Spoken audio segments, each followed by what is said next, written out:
Hello mga kabibig! Welcome back sa ating bagong YouTube channel. So, huy! Naka-red kasi birthday ko ngayon. I-greet pa naman ako sa comment section or di kaya magbigay ka ng pa-blessing dyan. Ay, nako kabibig. Oo. How old are you na ba kabibig? O, hulaan mo. Ito na ang chika natin ako. Bookingan time na. Naku, merong binahaging um, eksklusibong pasabog. Itong si Attorney Balingan. Oo, mga kabibig. Pasabog kung saan, naku, grabe. Parang mawiwindang ka. Sabi dito, Lele de Lima at Father Flavi namimiligrong makulong. Uy, talaga?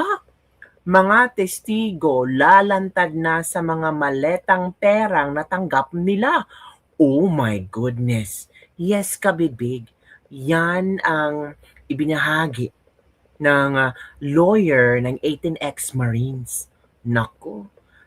Nako po. Parang ewan ko kung ano man ang maging reaction ni Lele de Lima at Father Flavi kung saan malalantad na ang mga testigo laban sa kanila, laban sa mga di umano'y deliverables of maletang perang-pera. Perang-pera talaga. Grabe, no? Kasi hindi naman magsasalita si attorney kung wala talagang ebidensya, walang witness. Kasi pang ilang times na silang nadeliberan. Hala, oh my goodness. Tapos kung makapagsalita sila parang anghel, parang napaka-inosente.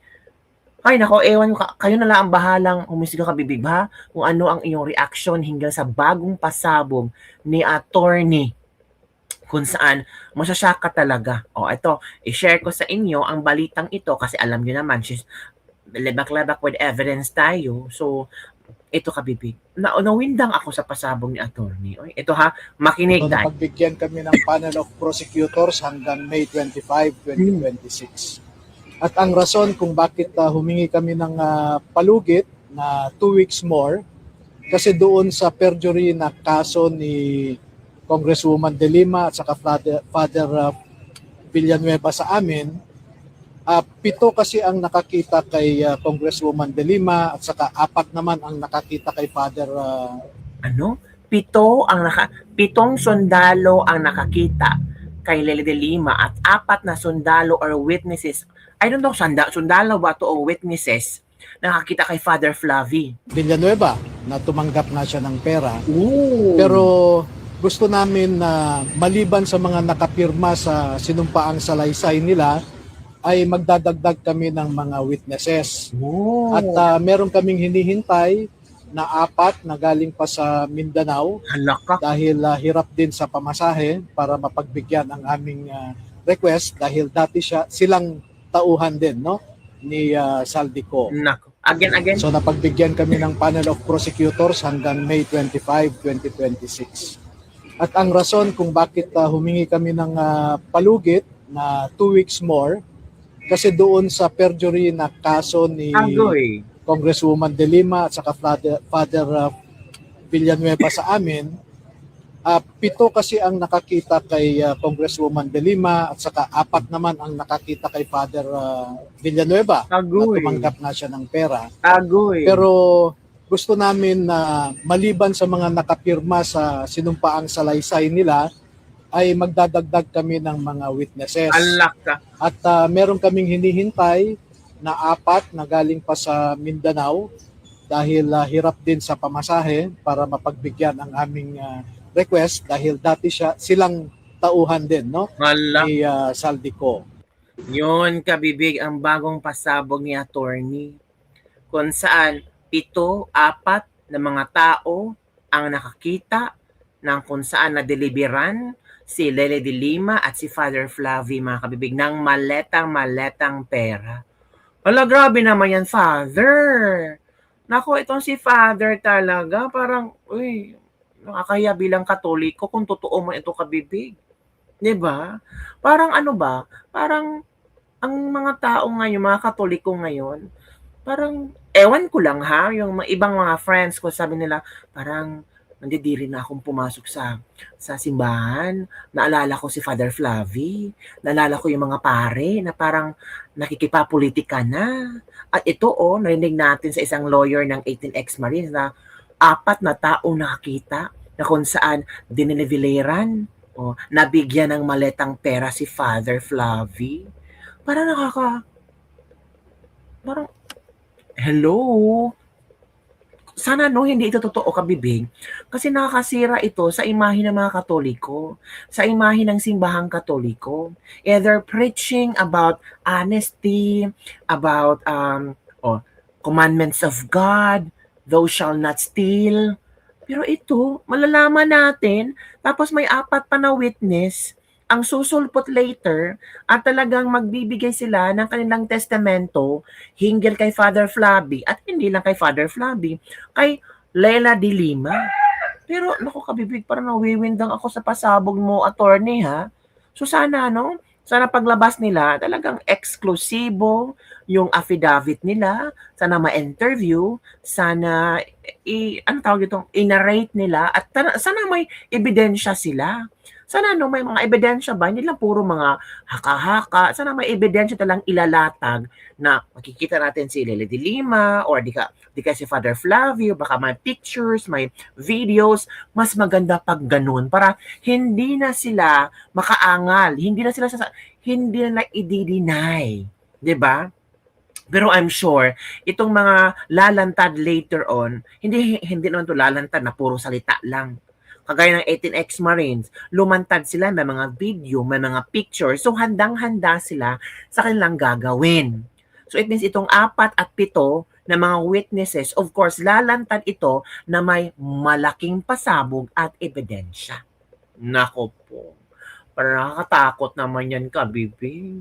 Parang masisira na naman ang mga mga pari nito. Hoy, huwag kayong ganyan, selective tayo, yung mga pari lang kurakot, 'di ba? O eto pa, kabibig ha. Kanina pala nagsagawa pa sila ng misa, kabibig. Ito Father Flavie, binasbasan ang mga kongresista sa isang banal na misa.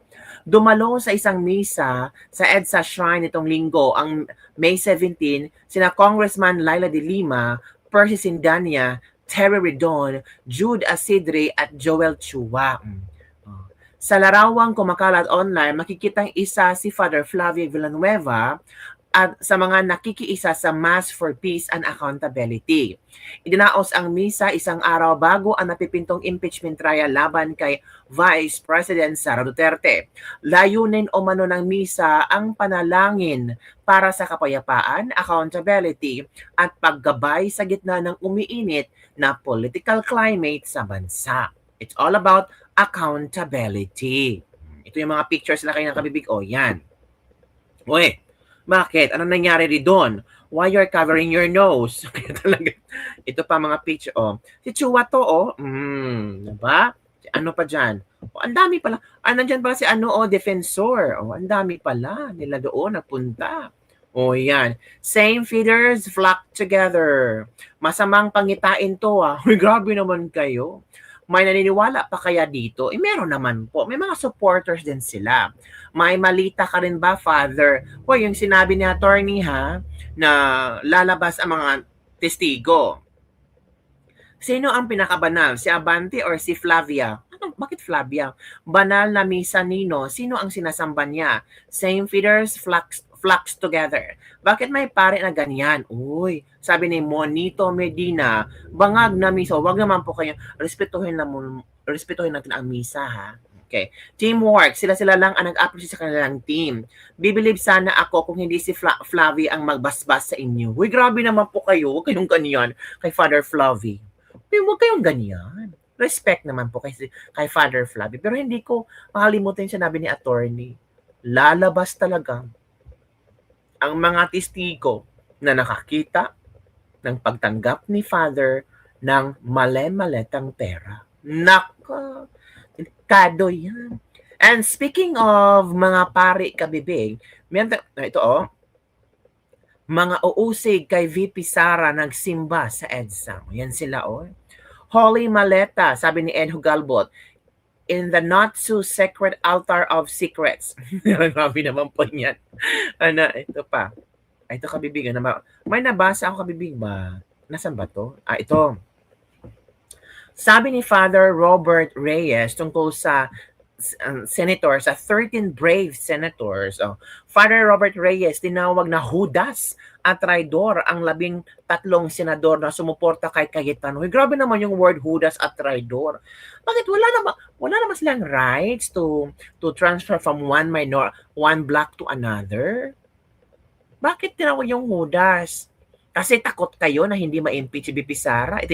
Tingnan mo nga, sa Lunes na yung impeachment ni BP Sara. Bakit naging traidor? Ang hirap sa mga taong ito ba na feeling nila na matatalo na sila or mananalo na si BP Sara sa impeachment, yung mga baliktaran na mga senador, tawagin lang traidor. So, it means, feel ko lang galit kayo sa mga senador dahil posibleng manalo si BP Sara sa kanyang impeachment. Posibleng mabasura ang impeachment ni BP Sara. For at the end of the day, Duterte pa rin. Galit ang mga pare sa mga Duterte. Bakit? Sa kanya naging pahayag, tinawag ng pare ng mga Judas at traidor ang mga senador na sumusuporta sa bagong liderato ng Senado. Bakit? Nung panahon na kung saan si Cheese Escudero ay napalitan ni Soto, walang mga statement ang mga pari ng ganito. Walang pari na tumawag na Judas ka, Soto, traidor ka, Soto. Wala. Pero bakit kay Alan Peter Cayetano, tinawag nyo ang mga senador na bagong majority block na mga Judas at traidor? Diba? Umani na matinding reaction online ang anghang salita ni Father Reyes kasunod ng kontrobersyal na leadership change sa Senado at mga tensyon na sumunod dito. Patuloy naman naging sentro ng diskusyon ang sitwasyon sa Senado matapos ang mga sunod-sunod na bangayan at aligasyon mula sa magkabilang kampo. Sabi ni Father, so 13 is a ominous number, the number of traitors. Remember that, mga Judas kayo. 4 na Judas na babae at 9 na Judas na lalaki. Uy, grabe, coming from the mouth of the Father. Uy, grabe ka naman, Father. At nanawagan ako sa 9 na senador, nasa inyo ang diwa ng EDSA. Kaya niyong pataubin ang diwa ng kadiliman doon sa 13. Uy, grabe. Uy, grabe naman. So yung 9 na senador, mga anghel. Hindi sila mga Judas. Nga, grabe naman. Father Reyes, please remember the parable of the lost sheep. Will you condemn or guide them? Super linis at banal kaya ni Father. Back to at you, Father. Ang banal naman na dilima. Hi, isa na namang Father ang may huwag mo pakinggan, Father. Pero baka ito lang talaga ang reaction ni Father, di ba? Kasama ka. 12 is the disciple, 13 is Jesus Christ. Ooh. Saan po sa Bible na ominous number ang 13, Padre? Anong basihan nyo? Superstition? The number 13 is often considered ominous or unlucky in some culture, but its meaning depends heavily in history, religion, and tradition. Why some people think 13 is unlucky? In Western superstition, 13 is associated with bad luck. One common belief from the Last Supper in Christianity, where there were 13 people at the table before the betrayal of Jesus. Yung mga kabibig, Ay nako, Father, ay nako po, paano pag 13 na? Di ba kabibig? Grabe naman po sila. Kami yung mga reaction nila kabibig, no? Pero, talaga kabibig. Wala tayong magagawa. Yun ang kailang reaction. Judas daw ang mga ano yun? Judas daw. Judas at, 4 na Judas na babae at 9 na Judas na lalaki. Ay, grabe.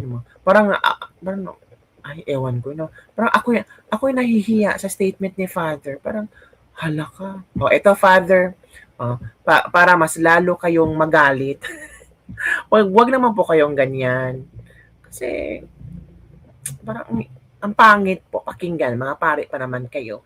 A salute to the 13 brave senators for protecting the independence of the Senate of the Philippines. The Senate is an co-equal branch of government. It is not subordinate to the executive led by the president. In our system of check and balances, no single branch of government holds absolute power. not even the presidents of his minions. Each branch is independent of the other within its sphere of authority defined by the Constitution. Respeto sa inyo at hindi kayo bastang nagpapadaig sa pressure, pananakot at intimidasyon. Salamat sa iyong tapang, salamat sa iyong paninindigan, salamat sa iyong pagtatanggol sa ating demokrasya. Brave 13. Well, in fairness ha, ang ganda. Brave 13. Okay, yung kabibig. Yung lang po kabibig ang ating ladies lebak-lebak for the day. Sabi ni Father, ito yung mga hudas ng Senado. Pero sa ibang tao, they are the brave 13 senators. Bravo 13. Brave 13 ng mga senators. Kung ano ang iyong reaction kabibig? Sila ba ay hudas o sila ay matapang? Comment down below and don't forget to like, subscribe, and share this video. At sa lahat ng mga nag-greeting sa akin, salamat po coming from the bottom of my heart. Salamat po talaga. At sa mga nag-share ng blessings dyan, salamat din. Bye everyone. See you next time.